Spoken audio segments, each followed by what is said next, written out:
Bismillahirrahmanirrahim. Bismillahirrahmanirrahim. Alhamdulillahirabbil alamin. Wassallallahu wasallam ala nabiyyina Muhammad wa ala alihi wa ashabihi wa man tabi'ahum bi ihsanin ila yaumiddin, amma ba'd. Baik, bab selanjutnya dari Risalatul Hijab adalah bab Adillatul Mubihin li Kasyfil Wajhi. Dalil-dalil bagi mereka yang membolehkan untuk menyingkap wajah.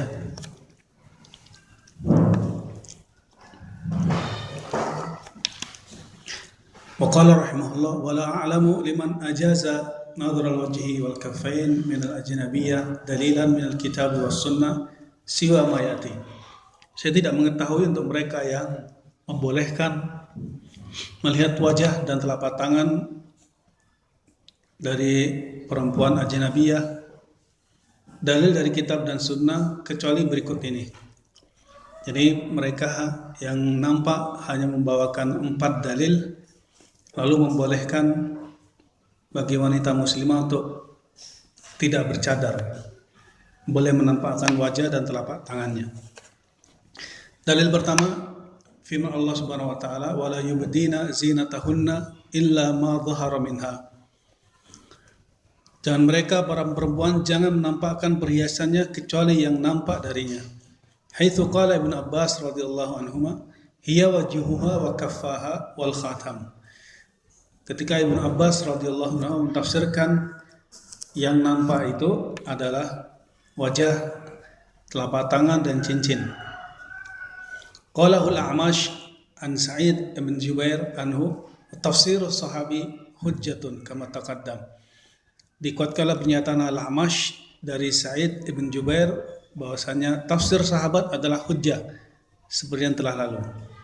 Ya, ini dalil pertama, mereka menggunakan tafsirnya Ibnu Abbas radhiyallahu anhu di ayat surah An-Nur itu, yang biasa nampak itu adalah wajah dan telapak tangan serta cincin. Dalil kedua, marawahu Abu Dawud fi sunanihi an Aisyah radhiyallahu anha an Asma binta Abi Bakrin radhiyallahu anhuma dakhaltu ala Rasulillah sallallahu alaihi wasallam wa 'alaiha thiyabun riqaq. Dari Ummul Mukminin Aisyah radhiyallahu anha bahwasanya Asma bintu Abi Bakar radhiyallahu anhuma masuk kepada Nabi sallallahu alaihi wasallam, karena ini kan saudarinya Aisyah radhiyallahu anha. Masuk pada Nabi dan beliau menggunakan pakaian yang tipis katanya. Fa'arada anha, akhirnya Nabi berpaling dari Asma. Wa qala ya Asma, dan beliau berkata wahai Asma, innal mar'ata idza balagat sinnal mahid lam tuslih ayyura minha illa hada wa hada wa asyara ila wajhihi wa kaffaihi. Wahai Asma, bahwa sesungguhnya seorang wanita itu jika sudah sampai usia haid maka tidak boleh terlihat darinya kecuali ini dan ini. Nabi mengisyaratkan kepada wajah dan telapak tangannya. Berarti dengan dalil ini berarti boleh menampakkan wajah dan telapak tangannya. Kemudian dalil ketiga dari mereka marawahul Bukhari wa ghairuhu an Ibnu Abbas radhiyallahu anhuma anna akhahu al-Fadla kana radifan lin-nabiy sallallahu alaihi wasallam fi hajjatil wada'. Ya, dari Ibnu Abbas radhiyallahu anhu bahwa saudara beliau yakni Al-Fadl Ibnu Abbas waktu itu bonceng Nabi ketika haji wada. Faja'at imra'atun min Khas'am, lalu datang seorang wanita dari Bani Khas'am, berpapasan begitu dengan wanita Bani Khas'am. Faja'al al-Fadl yanzuru ilaiha wa tanduru ilaihi. Akhirnya Fadl melihat perempuan itu juga melihat Fadl, saling melihat. Ya. Faja'ala an-nabiyyu sallallahu alaihi wasallam yusarrifu wajhal Fadli ila syaqqil akhar. Akhirnya ketika Nabi melihat dua ini saling melihat, saling memandang, akhirnya Nabi palingkan wajahnya Fadl Ibn Abbas radhiyallahu anhu kepada arah yang lain. Ya. Nah, kejadian ini fa fi hada dalilun ala anna hadhihi al-mar'ah kashifat wajhiha. Dalil ini menunjukkan bahwa perempuan itu membuka wajahnya. Buktinya bisa melihat Fadl, saling melihat begitu. Berarti perempuan itu enggak pakai cadar. Gitu. Dalil keempat dari mereka ma akhrajahul Bukhari wa ghairuhu min hadits Jabir ibn Abdullah radhiyallahu anhuma fi salatin Nabi sallallahu alaihi wasallam bin nas salat al-Aid. Ya, dalilnya ketika Nabi salat Id bersama kaum muslimin, thumma wa'adha an-nasa wa dzakarahum. Kemudian Nabi memberi nasihat kepada orang-orang, memberi peringatan kepada mereka. Thumma madha hatta atan nisa. Lalu Nabi berlalu sampai mendatangi jamaah wanita. Jamaah salat Id dari kalangan wanita. Nabi mendatangi mereka. Fa wa'adhahunna. Nabi memberi nasihat kepada mereka. Wa dzakarahunna wa qala ya ma'asyaran nisa. Nabi mengatakan, wahai para wanita, tasaddaqna, bersedekahlah kalian. Fa inna kunna aktsaru khatabi jahannam. Karena kalian itu adalah paling banyaknya menjadi kayu bakarnya jahannam. Sallallahu alaihi. Faqamat imra'atun min wastatin nisa safa'ul khaddain. Lalu ketika Nabi setelah sampaikan mau'idhah tadi itu, berdirilah seorang wanita di tengah-tengah mereka. Yang terlihat di kedua pipinya ada hitam-hitam, saf'a, jadi ada semacam ciri, ada hitam di kedua pipinya. Al-hadits. Walaula anna wajhaha maksyufun ma'urifa annaha syafa'a al-khatam. Kalau seandainya wajahnya tidak terbuka, tentunya tidak terlihat itu ciri-ciri dua hitam di pipinya itu. Ya, berarti menunjukkan wanita itu saat itu tidak memakai cadar. Buktinya Nabi melihat ada hitam-hitam di kedua pipinya. Berarti wanita saat itu tidak menggunakan cadar. Hadza ma'arifuhu min al-adillati allati yumkinu yastadilla biha ala jawazi kashfil wajhi lil ajanib min al-mar'ah. Ini yang saya tahu, kata Syekh Ibnu Utsaimin rahimahullah, dari dalil-dalil yang mungkin dijadikan dalil oleh mereka untuk bolehnya menyingkap wajah bagi wanita di depan laki-laki ajnabi. Ya, 4 dalil itu Nabi, ya, beliau Syekh Ibnu Utsaimin rahimahullah membantah ar-raddu ala hadhil adillah. Beliau membantah 4 dalil ini. Kata beliau rahimahullah, walakin hadhil adillah la tu'aridu bi ma sabaqa min adillati wujubi satrihi. Tapi dalil-dalil 4 ini tidak bisa mengimbangi apa yang telah berlalu dari dalil wajibnya menutup wajah. Wa dzalika li wajhain. Hal ini ditinjau dari dua sisi. Ahaduhuma anna adillatal wujubi satrihi naqilatun anil asl. Bahwa dalil-dalil wajibnya menutup wajah itu adalah dalil naqil namanya. Dalil yang memindahkan hukum dari hukum asal. Ya. Wadillatu jawazi kasfi mabqiyatun alal asl. Adapun dalil tentang bolehnya membuka wajah itu dia adalah asal hukumnya.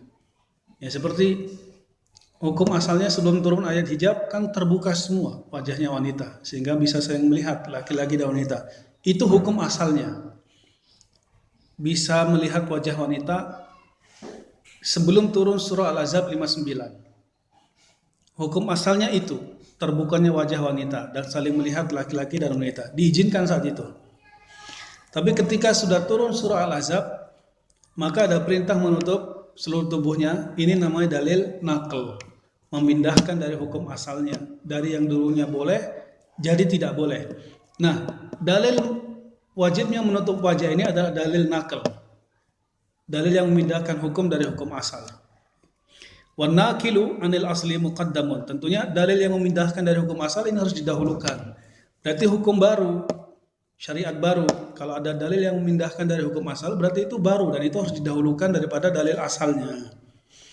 Kama huwa ma'rufun indal usuliyyin, dan ini sudah dikenal di kalangan ahli usul. Wa dzalika li anna al-asla baqa'u syai' ala ma kana alaihi. Karena dalil asal itu ya dia seperti itu dari asalnya. Fa idza wujida dalilun naqil alal asli dalla ala turu'il hukmi alal asl. Kalau didapatkan dalil yang memindahkan dari hukum asalnya, maka itu menunjukkan ada perkembangan hukum baru dari hukum asalnya. Wa taghyiruhu lahu, dan ada perubahan hukum dari hukum asalnya. Walidzalika naqul inna ma'an nakil ziyadatu ilmin. Maka itu kita katakan bersama dengan nakal, dalil nakal ada tambahan ilmu, dan itu pasti. Sifatnya pasti karena memindahkan dari hukum asal. Berarti harus didahulukan dari seluruh nas yang sifatnya aslan. Wa huwa isbatu taghyiril hukmi al asli. Dia adalah menetapkan perubahan hukum dari hukum asalnya.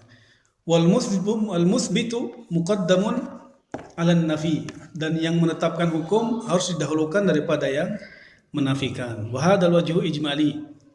Ini adalah sisi mujmalnya, bantahannya. Thabitun hatta ala takdiri at-takafil adillat subutan wa dilalatan. Ya, ini sisi secara mujmal saja yang thabit, hingga di dalam masalah kecukupan dalil yang telah thabit, kecukupan dalilnya baik subutnya ataupun sisi penunjukan dalilnya. Ya. Atsani, yang kedua, annana idza ta'amalna adillata wujuh jawazi kashfihi wajadnaha la takafi adillatil man'i. Ya. Kalau kita renungkan dalil-dalil yang membolehkan membuka wajah itu, kita dapatkan dia tidak cukup, tidak bisa memenuhi dalil larangan. Wa yattadihu dzalika bil jawab an kulli wahidin minha bima yali. Maka itu agar lebih jelas, maka dijawab untuk setiap dalil tadi dengan berikut ini. Pertama, an tafsir Ibnu Abbas. Tentang tadi menggunakan dalil tafsir Ibnu Abbas, ma dhahar minha itu adalah wajah dan telapak tangan serta cincin. Itu tafsirnya Ibnu Abbas radhiyallahu anhu. Di sini min thalathati aujuh. Tafsir Ibnu Abbas ini dilihat dari 3 sisi. Ahaduhum, yang pertama, muhtamilun, mengandung kemungkinan. Anna muradahu awalul amrain qabla nuzuli ayatil hijab. Kemungkinan yang dimaksud salah satu dari 2 perkara, yakni sebelum turun ayat hijab. Beliau itu sebelum turun ayat, kan surah An-Nur. Kama dzakarahu Syekhul Islam wa naqalnahu kalaman anifan. Seperti yang dinukil oleh Syekhul Islam Ibn Taimiyah. Beliau berkata demikian itu sebelum turun Al-Ahzab 59. Itu surah Nur. Tsani, yang kedua, yahtamilu, mengandung kemungkinan juga anna muradahu az-zinata allati nuhiya an ibda'iha. Mengandung kemungkinan yang dimaksud Ibnu Abbas itu, wajah dan telapak tangan itu, itulah perhiasan yang dilarang untuk ditampakkan. Kama dzakarahu Ibnu Katsir fi tafsirihi, seperti yang disebutkan oleh Imam Ibnu Katsir dalam tafsirnya. Ya, wa yu'ayyidu hadain al-ithamalain tafsiruhu radhiyallahu anhu liqaulihi ta'ala ya ayyuhan nabiyyu qul li azwajika wa banatika li akhir ayat. Dan yang menguatkan pendapat ini, kemungkinan ini, jadi yang dimaksud Ibnu Abbas itu justru 2 itu adalah perhiasan yang dilarang ditampakkan. Kenapa demikian? Karena didukung oleh tafsir beliau sendiri di surah Al-Ahzab ayat 59, ketika Allah berfirman qul li azwajika wa banatika wa nisa'il mu'minin, dan seterusnya itu yudnina 'alaihinna min jalabibihinna. Apa tafsirnya Ibnu Abbas? Bahwa itu tidak boleh menampakkan tubuhnya kecuali 1 mata. Telah berlalu ya penjelasannya. Ini dinukil oleh Ibnu Katsir rahimahullah di tafsirnya. Berarti jelas mendukung tafsir beliau sendiri, melarang seluruh wanita menampakkan kecuali 1 mata. Kecuali 1 mata saja. Ya. Nah, itu berarti mungkin yang dimaksud telapak tangan dan wajah itu justru itu yang dilarang ditampakkan. Harus dibawa ke situ agar tidak bertentangan dengan tafsirnya sendiri. Agar tidak bertentangan dengan tafsir beliau di surah Al-Ahzab. Jadi klop, jadi semua sama akhirnya. Ya. Tidak ada yang tanaqud dari kalamnya Ibnu Abbas radhiyallahu anhu. Ya. Atsalits, yang ketiga, idalam naslam anna muradahu ahadu hadain ihtimalain. Kalau memang belum puas, belum bisa nerima bahwa yang dimaksud itu salah satu dari 2 ihtimal tadi itu, 2 kemungkinan tadi itu, baik, fa inna tafsirahu la yakun hujjatan yajib qabuluha. Bahwa sesungguhnya tafsirnya beliau ini Ibnu Abbas radhiyallahu anhu tidaklah harus menjadi hujjah yang wajib diterima. Kecuali illa idalam yu'ariduhu sahabi akhar, kecuali tidak ada yang bertentangan dengan tafsir sahabat yang lain. Kalau beliau bersendirian dan ijma para sahabat semuanya baik diterima. Tapi kalau ada yang bertentangan dengan tafsir sahabat yang lain, maka ada metode tarjih. Ya, fa in aradahu sahabiyyun akhar ukhidha bima turajjihuhu al-adilla al-ukhra. Tapi kalau ada yang bertentangan dengan sahabat yang lain tafsirnya, maka diambil dengan cara tarjih, dengan dalil-dalil yang lain, ditarjih lah intinya. Wa Ibnu Abbas radhiyallahu anhu qad arada tafsirahu Ibnu Mas'ud radhiyallahu anhu. Tafsirnya Ibnu Abbas ada yang bertentangan dengan tafsirnya Ibnu Mas'ud radhiyallahu anhu. Haitsu fasara qawlahu illa ma dhahara minha birrida wa thiyab wa ma la budda min dhuhurihi, ketika Ibnu Mas'ud mentafsirkan illa ma dhahara minha itu adalah pakaian luar yang memang harus nampak, enggak bisa ditutupi. Sedangkan Ibnu Abbas dhahara minha itu adalah wajah dan telapak tangan. Maka kalau seperti ini kan bertentangan, beda tafsir. Ya, fa wajabat talabut tarjih. Maka itu yang seperti ini harus ditarjih, dicocokkan dengan dikorinahkan dengan dalil-dalil yang lain. Ya, wal amalu bima kana rajihan min tafsiri bihima, dan diamalkan sesuai apa yang rajih dari tafsir keduanya. Ya, tafsir yang rajih adalah tafsirnya Ibnu Mas'ud radhiyallahu anhu disertai dengan dalil-dalil yang lain. Ini sudah lewat pembahasannya. Bahwa yang biasa nampak itu adalah pakaian luar yang memang harus nampak. Ya. Karena lafadznya ma dhahara minha, bukan ma azharna minha. Kalau lafadznya ma azharna berarti menampakkan sesuatu yang tersembunyi, wajah dan telapak tangan. Tapi kalau ma dhahara minha memang nampak sendiri. Memang nampak sendiri. Jadi enggak perlu ditampakkan, sudah tampak, yaitu pakaian luar itu. Baik, kemudian yang kedua tentang dalil Asma binti Abi Bakar radhiyallahu anhuma. Anna fi isnadhi Sa'id ibn Bishir an-Nasri nazilu di Masqa tarakahu Ibnu Mahdi. Di dalam rawi hadis itu, dalam sanadnya itu ada rawi namanya Sa'id bin Bishir an-Nasri. Dia di Damaskus. Tarakahu Ibnu Mahdi. Ibnu Mahdi meninggalkan rawi tersebut. Wa dha'afahu Ahmad wa Ibnu Ma'in. Bahkan Imam Ahmad dan Ibnu Ma'in mendhaifkan rawi ini. Wa Ibnu Madini juga gurunya Imam Bukhari, Ibnu Madini juga mendhaifkan rawi ini. Wan Nasa'i wa ala hadza fal hadisu dhaif. Maka itu hadis yang diriwayatkan tadi itu dari Aisyah radhiyallahu anha itu tentang Asma binti Abu Bakar masuk ke rumah Nabi dengan pakaian tipis, itu hadis dhaif, la yuqawimu ma taqaddama min ahadits as-sahihah ad-dalati ala wujubil hijab. Tidak bisa mengimbangi apa yang telah berlalu dari hadis-hadis tentang wajibnya hijab, dan itu sahih. Wa aidan, dan juga ya, memang kalau dalam hadis dhaif itu mesti ada yang janggal, ada yang aneh gitu. Semua hadis dhaif ada keanehan mesti dari sisi dirayah, dari sisi dirayahnya, dari sisi makna hadis.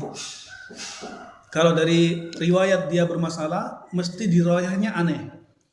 Paling aneh adalah hadis maudhu. Hadis palsu itu lebih aneh lagi. Kalau ini hadis dhaif, karena ada rawi Sa'id bin Bishir itu ditinggalkan oleh para ulama, para perawi, karena dia lemah gitu. Jadi walhasil hadis ini hadis yang dhaif. Dan anehnya juga wa aidan fa inna Asma binti Abi Bakar radhiyallahu anhuma kana laha hina hijratin Nabi 27 sana. Ketika itu saat hijrahnya Nabi saja, beliau itu sudah berumur 27 tahun. Sudah dewasa. Ya, itu ketika hijrahnya Nabi, dan itu kejadian di Madinah. Fahiya kabiratun sin, dia sudah besar, sudah dewasa. Maka itu fayub'adu an tadkhula 'ala an-nabi bi thiyabin riqaq tasifu minha ma siwa al-wajhi wal kaffain. Maka itu sangat jauh untuk sekelas sahabat Asma binti Abi Bakar ini radhiyallahu anha. Sangat jauh kalau beliau itu berani masuk rumah Nabi dengan pakaian tipis. Rasanya nggak mungkin, aneh gitu. Ya, didikan manusia terbaik setelah Nabi, saudari dari Ummul Mukminin, tidak mungkin melakukan perbuatan rendah itu, nggak mungkin. Masuk di depan Nabi pakaian tipis, padahal sudah dewasa. Ya, ini nggak mungkin. Ya. Maka itu dhaif hadisnya, alhamdulillah. Maka itu apa namanya? Wallahu alam. Thumma ala taqdir as-sihha yahmilu ala ma qabla al-hijab. Lianna nusus al-hijab naqilatun 'anil asal fataqaddama alaihi. Kemudian untuk memperkuat juga kesahihan, maka dibawa kepada sebelum turun ayat hijab 59. Nah di situ kalau memang ini untuk memperkuat argumen bahwa itu saat itu belum turun ayat hijab. Kalaupun memang benar itu belum turun ayat hijab, tapi nggak mungkin. Ya. Maka itu hadis dhaif sudah, alhamdulillah. Berarti tidak ada perbuatan itu. Perbuatan itu tidak pernah ada. Ya. Yang ketiga, min hadis Ibnu Abbas, tentang kisahnya Fadl tadi itu saling melihat dengan perempuan Bani Khas'am. Berarti perempuan itu nggak bercadar, begitu. Dan hadis Ibnu Abbas biannahu la dalila fihi ala jawazin nadhr ila al-ajnabiyyah. Justru di dalil itu tidak ada dalil bahwa di situ boleh melihat wajah perempuan asing. Lianna Nabiya SAW lam yukirrul fadla ala dhalik. Karena Nabi tidak membiarkan fadl seperti itu, lihat saling melihat. Bal sarrafa wajhahu ila syaqil akhar. Tapi Nabi justru palingkan wajah beliau ke arah yang lain. Jadi itu haram melihat perempuan yang terbuka wajahnya. Walidhalika dzakara an-Nawawi fi syarh sahih Muslim bianna min fawaid hadzal hadis tahrimun nadharil ajnabiyyah, bahwa salah satu faedah dari hadis ini adalah haramnya melihat wajah dari perempuan ajnabiyah. Nah kalau haramnya harus ditutup, nggak boleh lihat.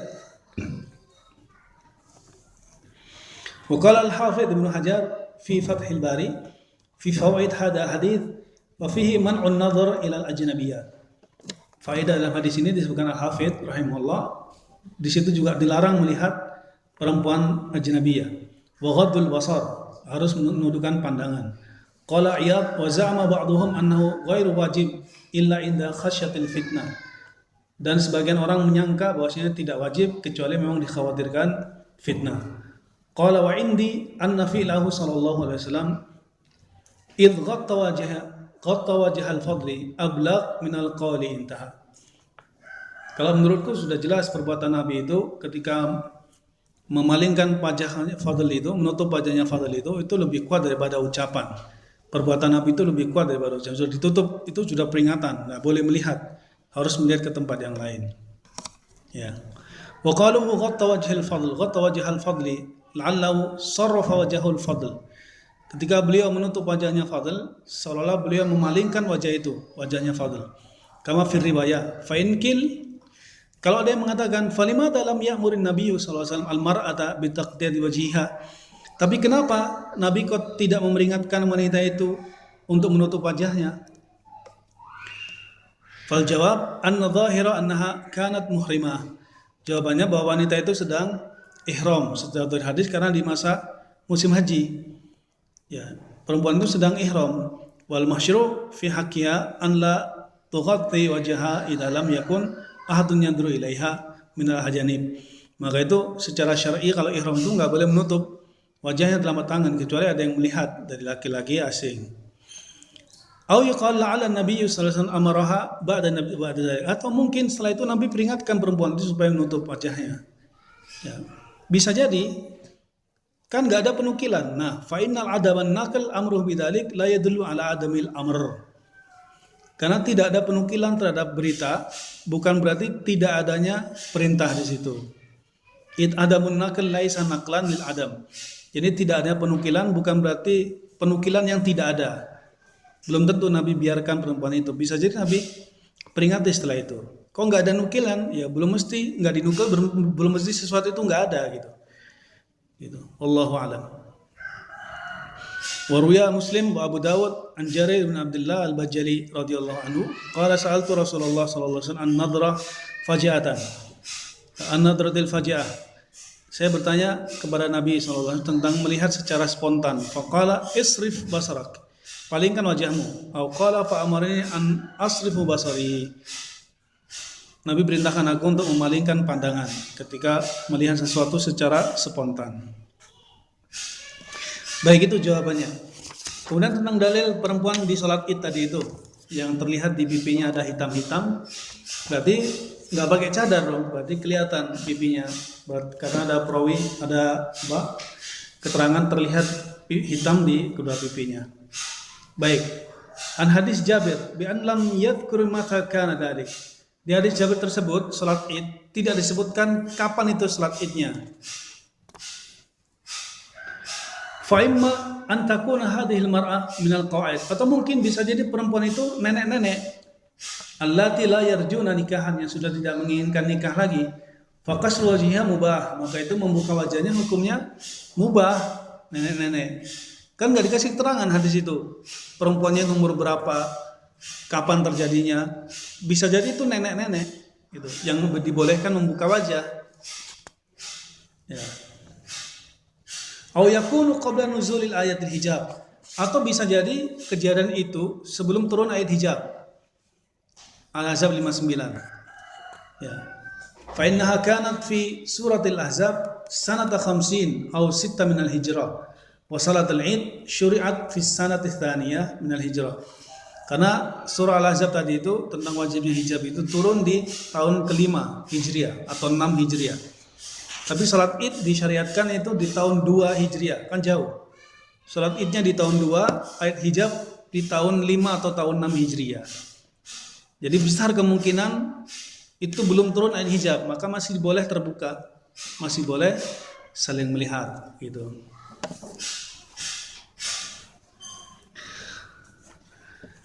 Nah, wa'lam annana innama basatna al-kalam fi dhalik lihajatin nas ila ma'rifatil hukmi fi hadhihi al-mas'alah al-ijtima'iyyah al-kabira allati tanawwalaha kathirun mimman yuriduna as-suhur falam yu'tuha haqqaha min al-bahthi wan nadhar.